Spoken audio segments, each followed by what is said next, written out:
మన దేశంలో ఒక పెద్ద సమస్య ఏంటంటే మనం పెయిన్ని టాలరేట్ చేయడం ప్రౌడ్గా ఫీల్ అవుతాం. కుడి పక్క రైట్ సైడ్ స్టమక్ పెయిన్ వస్తుంది. ముఖ్యంగా ఫ్యాటీ ఫుడ్ తిన్నాక డిస్కంఫర్ట్ ఎక్కువగా ఉంటుంది. ఈ బ్యాక్ సైడ్ పెయిన్ రేడియేట్ అవుతుంది. వెనకాల నొప్పి, వామిటింగ్ లాగా అనిపిస్తుంది. కానీ మనం ఏమంటామంటే గ్యాస్ అయి ఉండొచ్చు, అడ్జస్ట్ అయిపోదాం, ఇంకా టైం ఉందిలే. ఇదంతా ఒక బ్రేవరీ అనుకుంటాం, కానీ ఇది నెగ్లిజెన్స్. గాల్ బ్లాడర్ స్టోన్స్ ఉంటే ఇలా అవుతుంది. గాల్ బ్లాడర్ స్టోన్స్ సైలెంట్గా ఉంటాయి. అవి ఏమి చేయవు, ఆర్గ్యూ చేయవు, లేదంటే అసలు ఎలాంటి సిమ్టమ్స్ ఇవ్వవు చాలా రోజుల వరకు. ఒకే రోజు అటాక్ చేస్తుంది సడన్గా, అది కూడా మధ్యరాత్రి. మీకు అన్బేరబుల్ పెయిన్, అంటే ఇలా పిసికినట్టుగా ఉంటుంది ఆ పెయిన్, కాలిక్కి పెయిన్ అంట. ఆ రోజు ఎమర్జెన్సీ వార్డ్కి వెళ్ళి ట్రీట్మెంట్ చేసుకోవాల్సి వస్తుంది. మేము చూస్తూ ఉంటాం fever, vomiting, inflammation, complication, risk పెరగడం, ఇలా వస్తూ ఉంటారు నెగ్లిజెన్స్ వల్ల. సో అప్పుడు ఏమంటారంటే, డాక్టర్ సడన్గా అయ్యింది నాకు ఇది, అసలు నిన్నటి వరకు బాగుండే. మీరు మంత్స్ లేదా ఇయర్స్గా ఇగ్నోర్ చేసిన ప్రాబ్లం ఇప్పుడు బయటపడింది. సో ఒక మెంటాలిటీ ఉంటుంది, ఏంటి అంటే డేంజరస్ ప్యాటర్న్. ఫోన్ అప్గ్రేడ్ కోసం ఈఎంఐ రెడీగా ఉంటుంది, ఒక కార్ తీసుకోవాలంటే లోన్ రెడీ ఉంటుంది, వెకేషన్కి ఏదైనా వెళ్తామా ప్లానింగ్ చేసుకుంటాం రెడీ. హెల్త్ డెసిషన్కి మాత్రం డిలే చేస్తూ ఉంటాం. ఆ డెసిషన్ మేకింగ్ అనేది చాలా ఇంపార్టెంట్. భయం, గూగుల్ అడ్వైస్ తీసుకుంటాం, చాట్ జీపీటీ అడగడం, రిలేటివ్స్ సజెషన్స్ అడగడం, నాకు ఇలా అయింది, నీకు ఇలా అయింది. కేర్ఫుల్గా ఒకటి చెప్తాను, గాల్ స్టోన్స్ సిమ్టమాటిక్ గనక అయితే అవి డిజాల్వ్ అవ్వవు. హోమ్ రెమెడీస్ ఏవి కూడా దానికి పని చేయవు. డిలే చేస్తే ఇన్ఫ్లమేషన్ పెరుగుతూ ఉంటుంది. సో ఎమర్జెన్సీ సర్జరీలో రిస్క్ పెరుగుతుంది. లాప్రోస్కోపిక్ సర్జరీ కామ్గా, సైలెంట్గా జరిగిపోతుంది, చిన్న కట్స్తోనే, సింపుల్గా, control procedure, less pain, so fast recovery ఉంటుంది. అదే మీరు ఇన్ఫ్లేమ్డ్ స్టేజ్లో చేస్తే ఆ డిఫికల్టీ అనేది డబుల్ అవుతుంది. లాప్రోస్కోపీలో జరగాల్సింది ఓపెన్ చేయాల్సి వస్తుంది, స్ట్రెస్ డబుల్ అవుతుంది, ఎక్స్పెన్సెస్ డబుల్ అవుతాయి.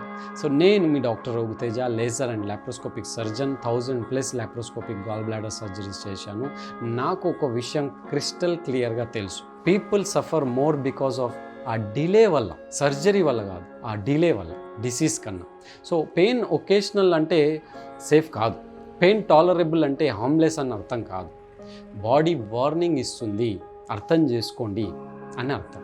ఇప్పుడు ఒక సర్జరీ ఫోర్స్ చేయడం కాదు, సర్జరీ చేసుకోండి అది కాదు. టైమ్లీ డెసిషన్ అనేది చాలా ఇంపార్టెంట్.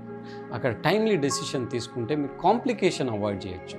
సో మీకు ఇలాంటి ప్రాబ్లమ్స్తో, లైక్ మీకు రిపీటెడ్ రైట్ సైడెడ్ పెయిన్ ఉన్నా, ఫ్యాటీ ఫుడ్ తర్వాత డిస్కంఫర్ట్ ఉన్నా, స్కాన్లో స్టోన్స్ ఉన్నా, ఇంకా టైం ఉంది అని పోస్ట్పోన్ చేస్తుంటే, మీకు ఇది క్లియర్గా చెప్తున్నా, క్యాజువల్గా ఉండకండి, కాంప్లికేషన్స్ అవుతాయి. చాలామందిని మేము అబ్స్ట్రక్టివ్ జాండిస్తో చూస్తాం, ఆ స్టోన్స్ వెళ్ళి ఆ డక్స్లో విరుకుతాయి.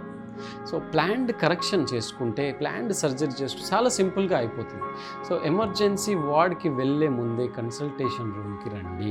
దయచేసి ఇలాంటి ప్రాబ్లమ్స్ ఉంటే నేను మీకున్నాను, డెఫినెట్లీ మీకు నేను హెల్ప్ చేస్తాను, అట్లీస్ట్ మీకు గైడ్ చేస్తాను, ఈ సర్జరీ చేసుకోవాలా వద్దా, ఎంతవరకు వెయిట్ చేయాలి, రెగ్యులర్ టచ్లో ఉంటే మీకు ఎలా స్టెప్స్ తీసుకోవాలి అనే గైడ్ మాత్రం చేయడంలో డెఫినెట్లీ నేను హెల్ప్ చేస్తాను. అండ్ సర్జరీస్ కూడా నేను ఇలాంటివి చాలా చేశాను, మీకు ఎలాంటి ప్రాబ్లం ఉండదు.